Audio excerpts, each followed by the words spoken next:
ఓం మహాగణాధిపతయే నమః. ఓం గురుభ్యో నమః. ఓం శ్రీమాత్రే నమః.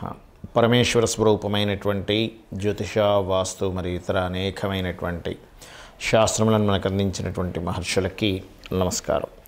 హయగ్రీవ హయగ్రీవ హయగ్రీవేతియో వధేత్తస్య నిస్సరతే వాణి జనుకన్యా ప్రవాహవత్ అరుణాం కరుణాతరంగితాక్షీం ధృతపాశాంకుశపుష్పబాణచాపాం అనిమాదిభిరావృతాం మయూకైః అహమిత్యేవ విభావయే భవానీం. శ్రీమాత్రే నమః.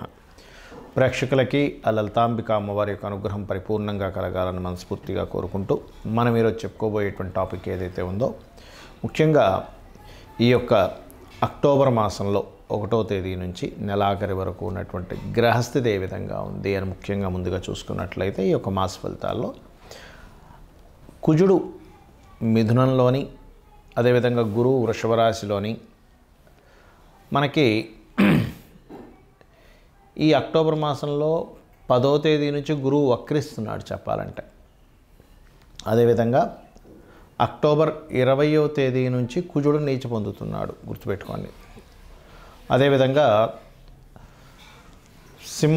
మనకి కన్యారాశిలో 17వ తేదీ వరకు కేతువుతో రవి ఉంటూ,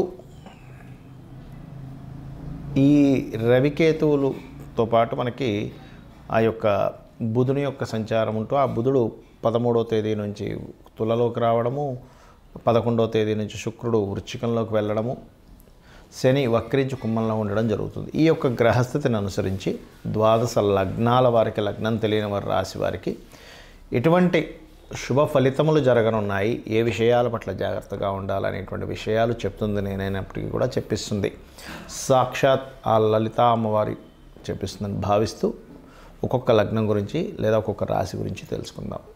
వృషభ లగ్నము, వృషభ రాశి. వృషభం వారికి కనుక చూసుకున్నట్లయితే మీకు గురువు వక్రగతి అనేటువంటిది 10వ తేదీ నుంచి, ఈ నెల 10వ తేదీ నుంచి జరుగుతుంది. సో గురువు వక్రగతి వ్యాపార యోగాలని, ఇంపోర్ట్ ఎక్స్పోర్ట్ బిజినెస్ చేసేటువంటి వారికి బాగుంటుంది చెప్పాలంటే, గుర్తుపెట్టుకోండి. అలాగే లగ్నాధిపతి అయినటువంటి శుక్రుడు వివాహ స్థానంలోకి వెళ్ళి కూర్చున్నాడు. అంటే వివాహ సంబంధించినటువంటివి మనకి 13వ తేదీ నుంచి ఎక్కువగా అనుకూలిస్తాయి. అంటే ఫస్ట్ 2 వీక్స్ తర్వాత నుంచి అనుకూలిస్తాయి అనేటువంటి చాలా స్పష్టంగా గోచరిస్తుంది. అలాగే మీ యొక్క జీవిత భాగస్వామి పేరు మీద ఏదైనా ఒక ల్యాండ్ తీసుకోవడం కానీ ఇటువంటివి గోచరిస్తున్నాయి. మరియు ఈ వృషభం వారికి 3వ స్థానంలో ఎప్పుడైతే కుజుడి యొక్క సంచారం జరుగుతుందో, ఇన్వెస్ట్మెంట్స్ చేసే విషయంలో సిబ్లింగ్స్ని నమ్మేదైనా ఇన్వెస్ట్మెంట్ చేయడము, లేకపోతే సిబ్లింగ్స్ ద్వారా కొంత నష్టం కలగడము, లేదా ఒక్కొక్కసారి మిస్కమ్యూనికేషన్స్ జరుగుతూ ఉంటాయి. అంటే చూడండి, ఏదో మనం విని ఇదేదో జరుగుతుంది, ఏదో ప్రమాదం రాబోతున్న తొందరపాటులో కొన్ని తప్పులు చేస్తూ ఉంటాం. కాబట్టి గాసిప్స్ని నమ్మకండి. గాసిప్స్ని నమ్మి తొందరపాటులో కొన్ని నిర్ణయాలు తీసుకోకండి. ఇది ముఖ్యంగా జాగ్రత్త పడవలసిన అంశం. ఏదైతే ఈ రవి 6వ స్థానంలో ఉంటున్నాడో 17వ తేదీ నుంచి, ఈ నెల 17వ తేదీ నుంచి అక్టోబర్ నుంచి నవంబర్ 16వ తేదీ వరకు రవి నీచ స్థానంలో ఉంటాడు, 6వ స్థానంలో. ఈ సమయంలో కాస్త తండ్రి గారి ఆరోగ్య సంబంధించినటువంటి విషయంలో కాస్త జాగ్రత్త వహించాలి. అదేవిధంగా మీరు ఏదైనా ప్రాపర్టీస్ తీసుకునేటప్పుడు 4వ అధిపతి నీచ కదా, కాబట్టి కొన్నిసార్లు గవర్నమెంట్ రిలేటెడ్ సంబంధించిన కొన్ని ఆంక్షలు ఉంటాయి. కొన్ని ప్రదేశాల్లో చూసుకోకుండా కొనేసుకుంటాం. 4వ స్థానం అనేది ఆస్తికి సంబంధించినటువంటిది, ఆభరణాలకు సంబంధించిన, వాహనాలకు సంబంధించిన, మాతృమూర్తికి సంబంధించినటువంటి స్థానంగా చెప్తూ ఉంటారు. ఈ ఆధిపత్యం వహించినటువంటి గ్రహం నీచ పొందుతున్నాడు కాబట్టి ఈ యొక్క అంశాల్లో చాలా జాగ్రత్తగా ఉండాలి. రుణాలు లభిస్తాయి బుధుడు 6వ స్థానంలో ఉన్నందుకు. అలాగే కొన్ని నిర్ణయాలు తీసుకునేటప్పుడు కూడా కాస్త చూసి నిర్ణయం తీసుకోండి. కాకపోతే 3వ స్థానంలో కుజుడు ఉన్నందుకు కొంత మొండి ధైర్యం పెరుగుతుంది. మొండిగా నేను ఏదైనా చేయగలననేటువంటి ఒక ధైర్యం కూడా పెరుగుతుంది. దీనివల్ల ఇది ఒక మంచికి కూడా చెప్పొచ్చు. కాకపోతే ఒక్కొక్కసారి ఆ మొండి ధైర్యంలోనే కొన్ని తప్పిదాలు చేస్తూ ఉంటాం. ఈ యొక్క విషయాల పట్ల కాస్త జాగ్రత్తగా ఉండండి. కొన్ని లక్కీగా కొంత ప్రాపర్టీ రిలేటెడ్గా కూడా కలిసి రావడం. ఎందుకు అంటే ఈ రవి మీద కుజుడు దృష్టి ఉంది. అది ఒక రకమైన నీచభంగ రాజయోగాన్ని ఇస్తూ స్ట్రెస్ కూడా ఇస్తుంది. ఇక్కడ 2 రకాల ఫలితాలు జరుగుతూ ఉంటాయి ఇక్కడ. ఇక మీరు చేయవలసినటువంటి దేవత ఆరాధన ఏమిటి గణపతిని ఎక్కువగా ఆరాధించండి. శనికుజ గ్రహాల దగ్గర దీపారాధన చేయండి. అదేవిధంగా గోవులకి క్యారెట్లు బెల్లము తినిపించండి. అన్ని విధాలా బాగుంటుంది. ఈ నెల 20వ తేదీ నుంచి కుజుడు నీచ పొందుతున్నాడని చెప్పుకున్నాం. అయితే ఇక్కడ చాలామందికి జాతకం ఉంటుంది, వాళ్ళకి డేట్ ఆఫ్ బర్త్ రాస్తారు, కొంతమంది రాయరు. పలానా లగ్నం అని కానీ నక్షత్రం అని కానీ రాశారని కానీ తెలియదు. మరి తెలియని వాళ్ళ పరిస్థితి ఏమిటి చూసుకున్నట్లయితే, మీరు నవగ్రహాలలో కుజ శని గ్రహాల దగ్గర దీపారాధన చేయండి. గోశాలకు వెళ్ళి గోవులకి క్యారెట్స్ బెల్లము తినిపించండి.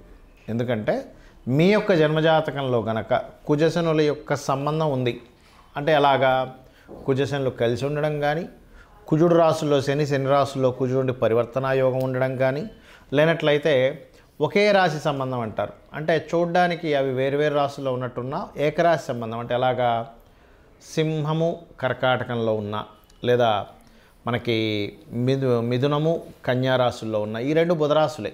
అదేవిధంగా శుక్రరాశుల్లో ఒక్కోసారి తులలో ఉంటే కుజుడు శని వచ్చి మీ జన్మజాతకంలో వృషభంలో ఉంటాడు, లేదా వృశ్చికం మేషము, ధనస్సు మీనము, మకరము కుంభము ఇలా ఉన్నా కూడా కనెక్టివిటీ ఏర్పరచుకుంటాయి. అలా మీ జన్మజాతకంలో ఉన్నప్పుడు, ఇలా గోచారంలో ఈ యొక్క కుజశనులు కనెక్టివిటీ ఉన్నప్పుడు, మీకు ఏదైనా కుజుడి యొక్క మహాదశ కానీ శని యొక్క మహాదశ కానీ నడుస్తున్నప్పుడు అది వివాదాలకు దారితీస్తుంది. కాబట్టి వాటికి కొంచెం దూరంగా ఉండండి. అయితే ఇక్కడ వీటన్నిటికంటే కూడా ముఖ్యంగా మీరు చూసుకోవాల్సినటువంటిది మీ యొక్క పర్సనల్ చార్ట్ చూసుకోవాలి. ఎప్పుడు కూడా మన పర్సనల్ చార్ట్లో మనము ఏ మార్గంలో ప్రయాణిస్తే మన యొక్క జీవితం ఉన్నతంగా ఉంటుందనేటువంటిది ఉంటుంది. అది ఎలా ఉంటుంది అంటే చెప్తాను చూడండి. మీ యొక్క నేచర్ ఏదైతే ఉందో ఆ నేచర్కి తగ్గట్టుగా మీరు ఉంటేనే మీ యొక్క లైఫ్ బాగుంటుంది, గుర్తుపెట్టుకోండి. అంటే ఎలాగా, మీ యొక్క జాతకం చెప్తుంది చాలా స్పష్టంగా, నువ్వు ఇలా ఉంటే బాగుంటావని. ఇప్పుడు అందరికీ ధనమే కావాలి, ఎందుకంటే ధనం మూలం ఇదం జగత్. కాబట్టి మీ యొక్క ధన యోగం ఎందులో ఉంది, వ్యాపారంలో ఉందా, ఉద్యోగంలో ఉందా, విదేశాలకు వెళ్ళడం ద్వారా ఉందా, సర్వీసెస్ చేయడం ద్వారా ఉందా, మీడియేటింగ్ చేయడం ద్వారా ఉందా అనేటువంటిది మీ ధనాధిపతి చాలా స్పష్టంగా చెప్తాడు. ఒక్కో వ్యక్తికి ఒక చూడండి, బంగారం అమ్ముతే ఉంటే ఒక వ్యక్తికి బంగారంలో లాస్ వస్తుంది. అదేమిటంటే బంగారంలో కూడా లాస్ వస్తుందా అంటే వస్తుంది. ఒక వ్యక్తికి చెత్త అమ్ముకోవడం ద్వారా కూడా డబ్బులు వస్తాయి. అంటే ఏమిటి, మీ సెకండ్ లార్డ్ ఏ కాంబినేషన్లో ఉన్నాడు. కొంతమంది తెలియక సంపాదించిన ధనాన్నంతా తీసుకెళ్ళి ఒక దగ్గర పెడతారు, అక్కడ నష్టపోవడం జరుగుతూ ఉంటుంది. ఆ రకంగా దాదాపుగా ఏంటంటే మీకు తెలియకుండానే కొన్ని తప్పిదాలు జరుగుతుంటాయి. మీ యొక్క జన్మజాతకాన్ని స్పష్టంగా అంటే ఒక దాని గురించి సరైన పట్టున్నటువంటి మీకు తెలిసిన ఆస్ట్రాలజర్కి చూపించుకున్నట్లయితే చాలా స్పష్టంగా చెప్పడం జరుగుతుంది. ఏమంటే ఇక్కడ మీరు ఇన్వెస్ట్మెంట్ చేయండి, ఇక్కడ మీరు చేయొద్దు, ఇది ఇలా చేయండి అనేటువంటిది. అదేవిధంగా కొన్నిసార్లు కొన్ని ప్రయత్నాలు చేస్తుంటాం, ప్రయత్నం సఫలీకృతం అవ్వదు. దానికి పర్టికులర్గా మీ జన్మజాతకంలో ఏ గ్రహాలు యాక్టివ్ అయితే, ఏ గ్రహాలు డీయాక్టివ్ అయితే మీ ప్రయత్నం సాగుతుంది అనేటువంటిది ఉంటుంది.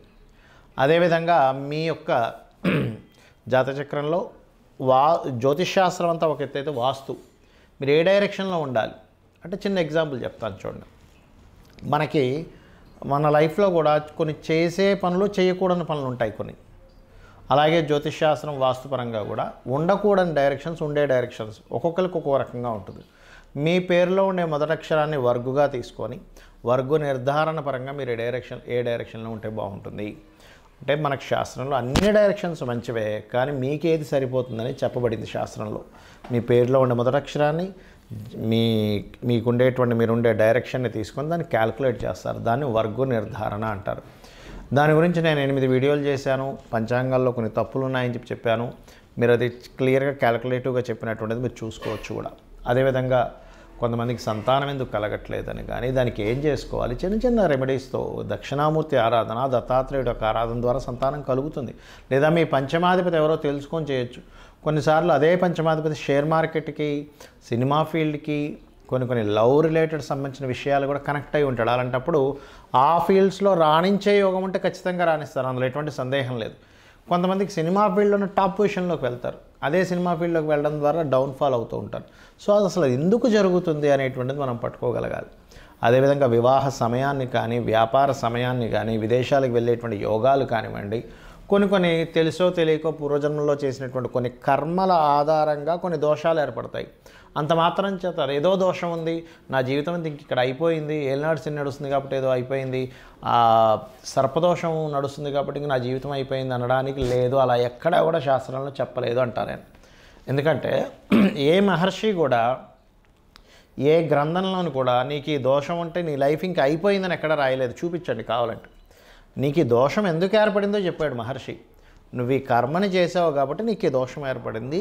ఈ యొక్క దోషాన్ని కర్మ విపాకము అనేటువంటి గ్రంథంలో దీన్ని ఎలా తీర్చుకోవాలి, నువ్వు కొన్ని మంచి పనులు చేసుకుంటూ అమ్మవారి పాదాలు పట్టుకుంటూ, లేనట్లయితే దానికి సంబంధించిన ఒక నామాన్ని జపం చేస్తూ, దానమిస్తూ, లేదా కొన్ని దేవతా సంబంధించినటువంటి కొన్ని హోమాలో, యజ్ఞాలో, లేకపోతే కొన్ని కార్యక్రమాలు పేదవాళ్ళకి సహాయం చేస్తున్నావు, గోష్ఠసేవ చేసుకుంటూనో నువ్వు బయటపడొచ్చు అని చెప్పారు. కానీ నా జీవితం ఇంతే, నాకు ఈ సర్పదోషం ఉంది కాబట్టి నా జీవితం ఇంతే, నాకు ఏలినాడు శని నడుస్తుంది కాబట్టి ఇంకేమీ కలిసి రాదు, ఇంట్లో కూర్చోవాలనేటువంటిది ఏ మహర్షి ఎక్కడా చెప్పలేదు. ఇది ఫస్ట్ గుర్తుపెట్టుకోండి.